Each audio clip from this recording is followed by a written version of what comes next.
Zee 24 तास एक पाऊल पुढे। क्रिकेटला फायदा होण्यासाठीच क्रिकेटचं एंटरटेनमेंट पॅकेज तयार करण्यात आलं। मात्र पैशाचा हव्यास, ग्लॅमर आणि एंटरटेनमेंटच्या नावाखाली क्रिकेटमध्ये वेगळाच तमाशा सुरू झालाय। एकीकडे सचिन, द्रविड सारख्या प्लेयर्सनी क्रिकेट प्रेमींना क्रिकेटचा पुरेपूर आनंद दिला, तर आयपीएलच्या एंटरटेनमेंट तमाशामुळे मात्र क्रिकेटला कलंकच लागला आहे। क्रिकेट म्हणजे भारतीयांचा धर्म।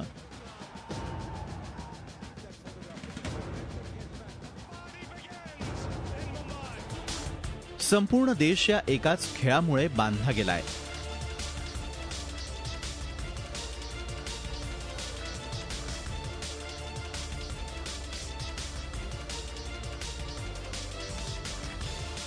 कपिल देव, सुनील गावस्कर, सचिन तेंडुलकर, राहुल द्रविड यांसारख्या प्लेयर्सनी या जंटलमन्स गेमला वेगळ्या उंचीवर नेऊन ठेवलं। मात्र क्रिकेटची प्रसिद्धी वाढत असतानाच या खेळाचं व्यापारीकरणही सुरू झालं।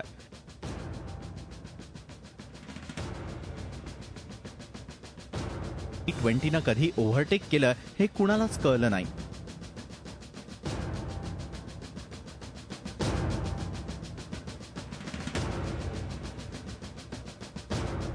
हे सर्व घडत असतानाच क्रिकेटमध्ये एंटरटेनमेंट घुसवण्यात आलं आणि सुरू झाला क्रिकेटच्या अधोगतीचा प्रवास।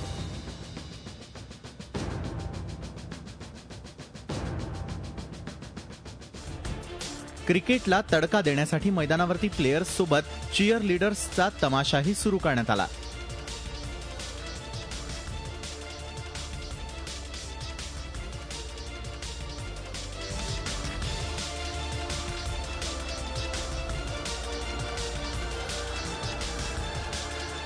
क्रिकेटचं एंटरटेनमेंट पॅकेज करून त्याच्यातून पैशाची छपाई कशी करायची याचाच विचार व्हायला लागला।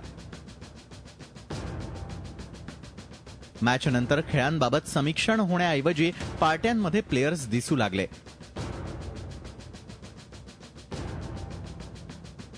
प्लेयर्सला देशापेक्षा पैसा मोठा वाटू लागला। देशासाठी खेळण्याऐवजी आयपीएल सारख्या क्लब क्रिकेटमध्ये खेळण्यातच युवा प्लेयर्सला धन्यता वाटू लागली। मैदानावरील कामगिरीपेक्षा फिक्सिंग, पार्टीमध्ये धिंगाणा यामुळे क्रिकेट बदनाम झालं। क्रिकेटमधील अपप्रवृत्ती समोर आल्या, क्रिकेटची बदनामी अधिक झाली। त्यामुळेच आता तरी क्रिकेटमधील हा सर्व धिंगाणा थांबवून बीसीसीआयनं खेळाकडे जास्त लक्ष दिलं तर योग्य होईल अशीच प्रत्येक क्रिकेट प्रेमीची इच्छा। झी 24 ताससाठी ब्युरो रिपोर्ट, मुंबई। झी 24 तास एक पाऊल पुढे।